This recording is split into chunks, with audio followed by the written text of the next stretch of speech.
पुरातात्विक पुरातात्विक स्रोतों और ऋग्वेद से उपलब्ध आंकड़े समाज की तस्वीर को चित्रित करने के लिए आवश्यक सुराग प्रदान करते हैं। ऋग्वेद समाज को कृषकों और पशुपालन को छोटी बस्तियों के साथ सरल बनाया जा सकता है। वे ढलवा धरती के फर्श के साथ मलबे और डब झोंपड़ियों में रहते हैं, जो धीरे धीरे ईंट संरचनाओं को रास्ता दे रहा था।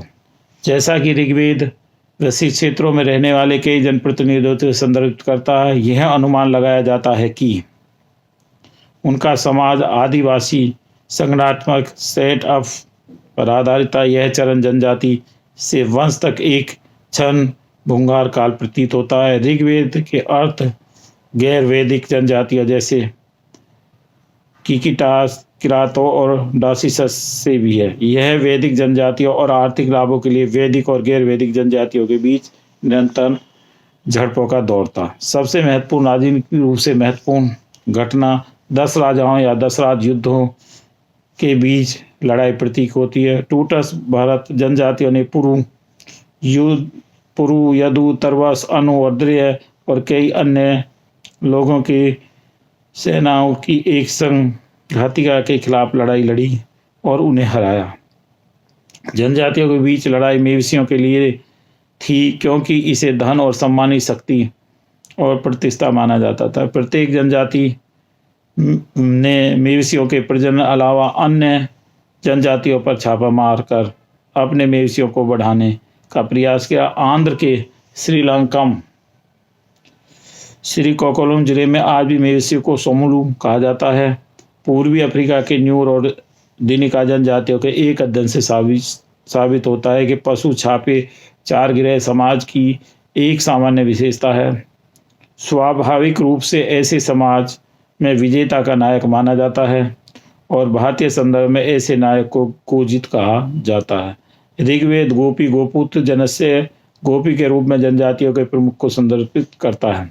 ये शब्द राजा के पर्यायवाची प्रतीत होते हैं। सामान्य शब्द जिसे हम जनजाति या छोटे राज्य के प्रमुख के रूप में देखते हैं, बाद के समय में राजा को नरपति और नर समारा को लोगों को प्रमुख या लोगों को नियंत्रण भी कहा जाता था।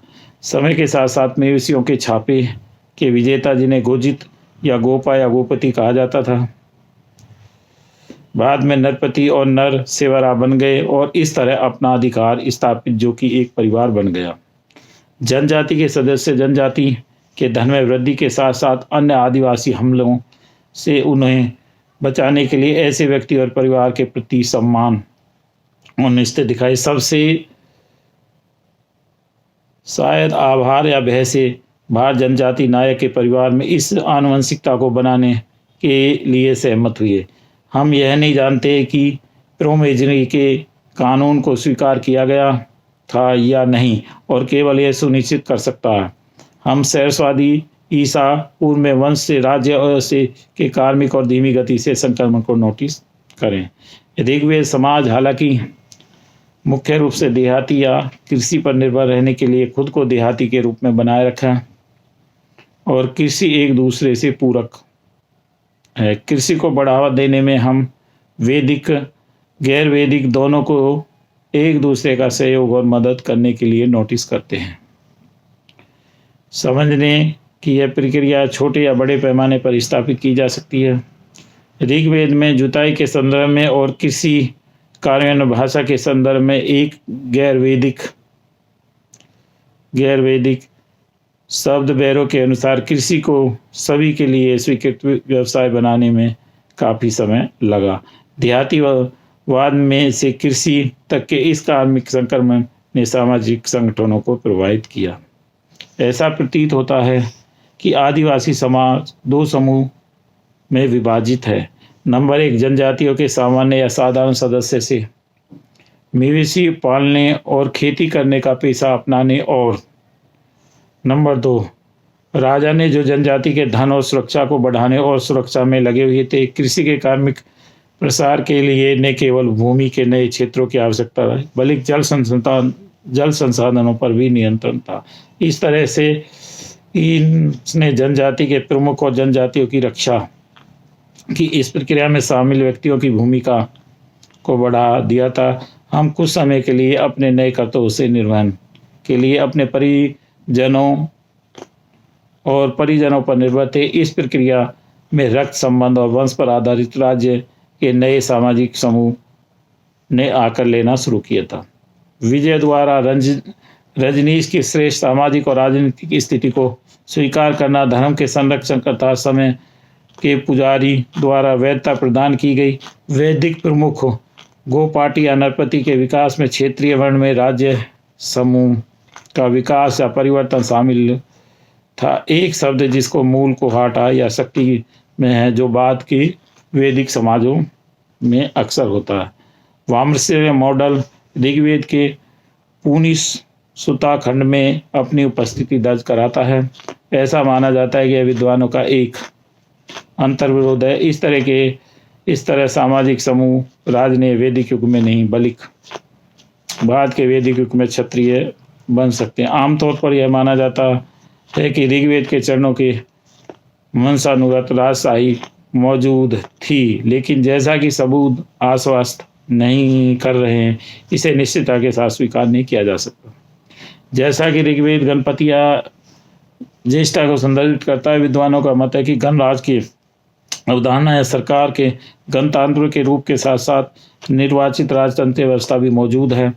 राजन या जनजाति का मुखिया जो शासक प्राधिकरण के साथ निर्वासित या वंशानुगत कार्यवाहक हो सकता है। माना जाता है कि इसमें कई अधिकारियों की सहायता की जाती है। उनमें से पुरोहित, सेनापति और दत्ता महत्वपूर्ण प्रतीत होते हैं। यह शासकों के कार्यों के साथ साथ विभिन्न श्रेणियों और अधिकारियों के बीच कार्यों के वितरित में वृद्धि को इंगित करता है। सेनानी शीर्षक एक सेनानी के नेतृत्व में एक योद्धा के उद्भव का संकेत देता है। दत्ता शब्द का अर्थ है शायद उस व्यक्ति के लिए जो शासक को प्रतिनिधि के रूप में कार्य करता है, जो एक जनजाति राज्य और दूसरे के बीच के संबंधों की देखभाल करता है। पुरोहित शब्द एक ऐसे व्यक्ति को संदर्भित करता है जिसने राजा को शुभ तिथियों और अवसरों पर सलाह दी और साथ ही साथ जिसने देवताओं या उपासना के माध्यम से देवताओं की पूजा की है। केवल अकेले शासक के बजाय पूरी जनजाति राज्य की भलाई के लिए ऋग्वेद में राजन की शानदार जीवन शैली का उल्लेख है। सामान्य लोगों के साधारण जीवन की तुलना में राजन ने शायद एक अलग नेतृत्व किया है, जिसने दृष्टाओं को राजन की स्थिति को बहुत ही शानदार बनाने की कल्पना की है। ऋग्वेद में निकाय, सभा, समिति, गण, विधाता और परिषद का उल्लेख है। इन विधानसभाओं की प्रकृति कार्यों को किसी निश्चितता के साथ विस्तार से समझाना अब संभव नहीं है। हम केवल समरेशन कर सकते हैं। आमतौर पर यह माना जाता है कि उन्होंने राजन के अधिनायकवाद पर जांच के रूप में कार्य किया है। सीमित वैदिक जनजातियों की प्रतिनिधि संस्था हो सकती है और सभा जनजाति के निर्वाचित या चुने हुए प्रतिनिधियों का निकाय हो सकती है। R.S. शर्मा का मत है कि इन विधान सभाओं ने नागरिक और सैन्य दोनों प्रकार के कार्य उन नागरिक और सैन्य कार्यों के बारे में बताना या परिभाषित करना आसान। ऋग्वेद राजन एक योद्धा के रूप में प्रतीत होता है, जिसे लोगों के साथ साथ मवेशियों की रक्षा करने का अधिकार दिया गया है।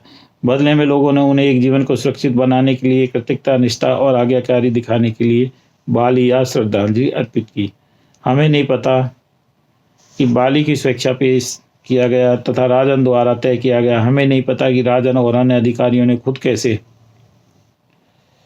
बनाया रखा है। ऋग्वेद में घोड़ों द्वारा खींचे गए रथों का जिक्र है।